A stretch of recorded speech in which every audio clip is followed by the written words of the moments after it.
Bakristo bavandimwe, Kristo Yezu akuzwe. Mbifurije kugira uwa gatanu mwiza. Munyemerere dusangire amasomo matagatifu Kiliziya umubyeyi wacu yaduteguriye kuri uyu munsi. Isomo rya mbere, isomo ryo mu gitabo cy'umuhanuzi Izayi. Shyira ejuru uhamagare ubutizigama, urangurure ijwi nk'irya karumbeti, umenyeshe umuryango wanjye ibicumuro byawo n'inzu ya Yakobo amakosa yayo. Ninjye bashakashaka uko bukeye, bifuza kumenya inzira zanjye. Bameze nk'abantu bakurikiza ubutabera, ntibirengagize ubutungane bw'Imana yabo. Baransaba kubacira imanza zitabera, bishimira kubana n'Imana. Baravuga bati, bitumariye iki gusiba niba utabibona, cyangwa se kwicisha bugufi niba utabimenya. Ariko ku munsi wo gusiba ntibibabuza kwigira mu byanyu no kugirira nabi abakozi banyu. Koko rero gusiba kwanyu kubyutsa impaka n'amahane, kandi mukirirwa mutimburana by'ubugome. Ntimusiba uko bikwiye, byatuma ijwi ryanyu ryumvikana mu ijuru. Icyo se cyaba aricyo gisibo nshima? Ku munsi umuntu yicishije bugufi, byaba se ari ukugonda ijosi nk'urufunzo, cyangwa se kurambarara ku bigurira no mu ivu? Ibyo se nibyo wita igisibo, umunsi ushimisha Uhoraho?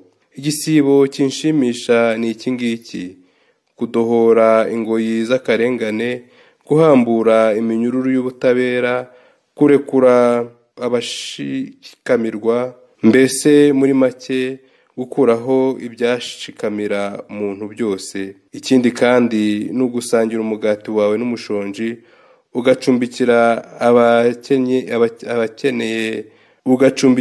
abakene batagira aho bikinga.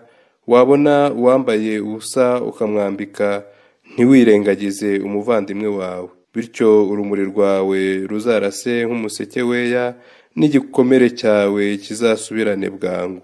Ubutabera buzakugenda imbere, n'ikuzo ry'Uhoraho rigumane nawe. Bityo uzatakambe, maze Uhoraho agusubize, nuhamagara avuga ati, ndi hano. Iryo ni ijambo ry'Imana. Zaburi. Mana yanjye, ngirira imbabazi ukurikije ineza yawe, kubera impuhwe zawe nyinshi umpanagureho ibyaha byanjye. Nyuhagiraho wese ibicumuro byanjye, maze unkize icyaha nakoze. Koko nemeye ibicumuro byanjye, icyaha cyanjye kimpora imbere, uwo nacumuyeho ni wowe wenyine. Igitambo cyanjye si cyo ushaka, naho nagutura igitwikwa kikakunezeza. Naho nagutura igitwika nticyakunezeza. Ahubwo igitambo Imana ishima n'umutima washengutse. Mana yanjye, ntuzirengagize umutima washegeshwe kandi wihana. Nyagasani Yezu nabane namwe. Amagambo yo mu Ivanjili ntagatifu ko yanditswe na Matayo. Nuko abigishwa ba Yohani baramusanga, niko kumubaza bati, niki gituma twebwe n'abafarisayo dusiba kurya, naho abigishwa bawe ntibasibe? Yezu arabasubiza ati, birakwiye se ko abakwe bagira ishavu bakiri kumwe n'umukwe? Ariko hazaza igihe umukwe azabavanwamo, ni ubwo bazasiba. Iyo ni Ivanjili ntagatifu. Bakristo bavandimwe, amasomo matagatifu Kiliziya umubyeyi wacu yaduteguriye aragaruka ku bintu bitatu by'ingenzi. Icya mbere ni ukwirinda akarengane. Icya mbere ni ukwirinda akarengane twimika ubutabera. Icya kabiri ni ukwibanda ku gisibo gishimisha Imana. Icya gatatu ni ukwirinda guca imanza.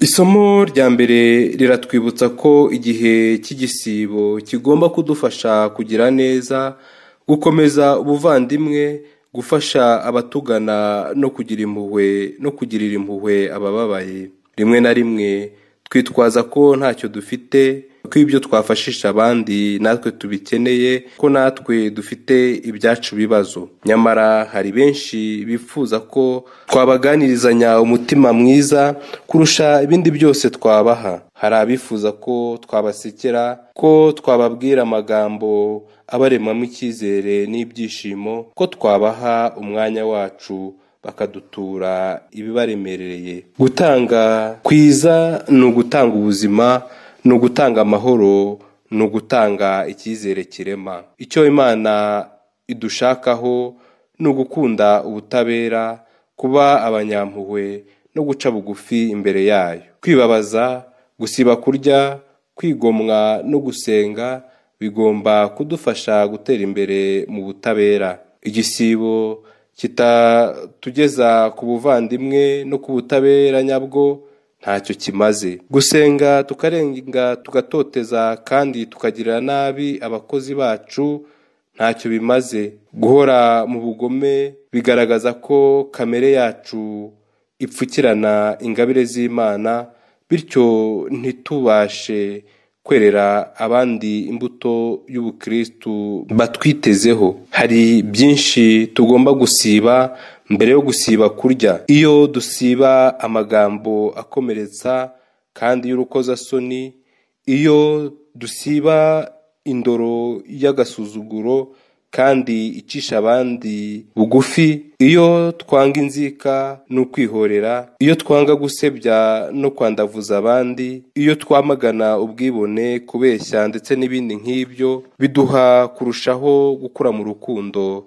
mu kwemera ndetse no mu kwizera, bityo ubukristo bwacu bukerera abandi imbuto nziza. Mu Ivanjiri Yezu arasubiza abamubaza ibijyanye n'imyitwarire y'abigishwa be agira ati, buri kintu n'igihe cyacyo. Abatumiwe gusangira bagomba kurangwa n'ibyishimo. Ingoma Yezu yazanye niyo ituma abamukurikira babaho mu byishimo, kuko ari ikimenyetso cy'umushyikirano n'ubusabane n'Imana. Aradusaba kwishimira guhura nawe no kubaho mu mahoro atanga. Ibi biradufasha kudacira abandi imanza, tukamenya kandi tugasobanukirwa n'ibyo dukora mbere yo kunenga no kuvuga nabi iby'abandi. Hari benshi muri twe rimwe na rimwe baca imanza ndetse bakazica mu nzu y'Imana, ugasanga bararyana inzara bitewe n'umuvandimwe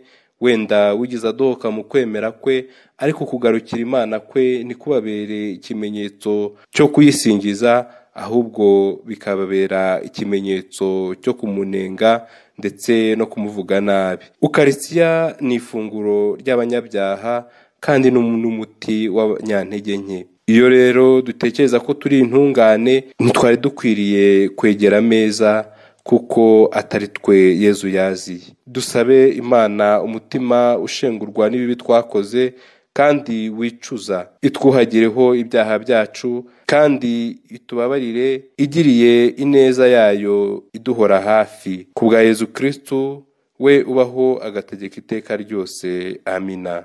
Nyagasani Yezu nabane namwe, ushobora byose nabaha umugisha, Imana Data na Mwana na Roho Mutagatifu. Amina.